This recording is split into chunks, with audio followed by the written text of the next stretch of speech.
HOA tried to punish us, told us to stop them if we can. Malicious compliance cost them 16% of the annual HOA income, and the cameras are still installed today. This happened several years ago, and as a multi-year-long story, I'll keep it as succinct as possible.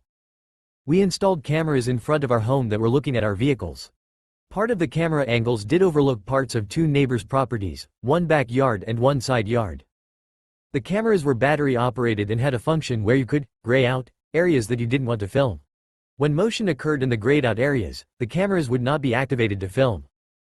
The neighbors' entire properties and several bushes on our property were grayed out. We did this when installing them. One of the neighbors was a friend, and had no issues with this whatsoever. We showed her the camera angle, and she said she didn't care whether or not we grayed out that area. We still left it grayed out over battery life concerns.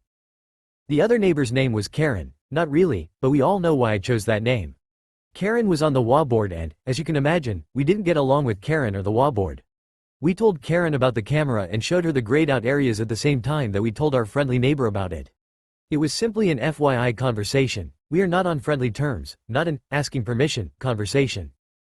She told us to take the cameras down immediately or we would regret it. About a week after we hung the camera up, we got a notice from our HOA that we were violating the bylaws. The bylaw in question? A nuisance to your neighbors bylaw. There wasn't a specific bylaw preventing placement of cameras, so this is all they could find to try to punish us. We responded with a letter detailing how we were not violating any bylaws or laws in general, and asked them to cease and desist. We all know how these stories go though. They did not cease, and they did not desist. Their first response? The HOA has the right to enforce these bylaws. Try to stop us if you think you can. These types of responses were, unfortunately, quite common from this board.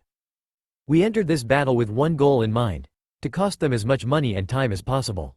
The HOA hired a lawyer specifically to fight us. To my knowledge, this has not happened to any other residents.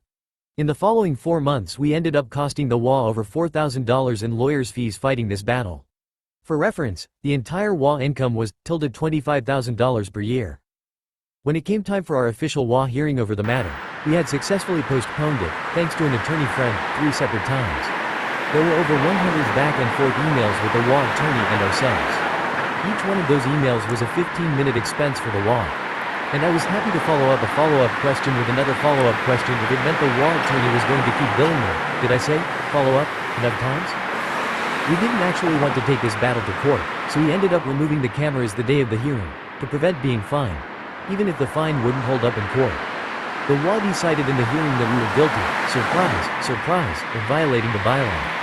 They couldn't fine us, as the bylaws don't allow a fine until after a hearing has been held, and the cameras were already removed.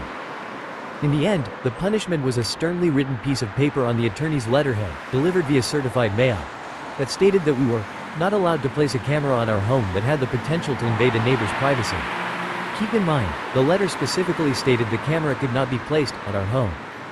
We left the cameras off of the home for about 4 months, until the annual HOA meeting. You should have seen the look on the HOA board's faces when I asked them to explain the $4,000 line item for attorney's fees that simply stated, title searches, attorney fees. The board actually tried to hide the fact that they spent $4,000 trying to fight us over a couple of cameras by putting the fees in as title searches. Needless to say, that meeting did not go well for them. About half of them lost their positions on the board. The other half, including Karen, unfortunately, remained on the board. About a week after the annual meeting, we installed new cameras, facing the same direction as the prior cameras.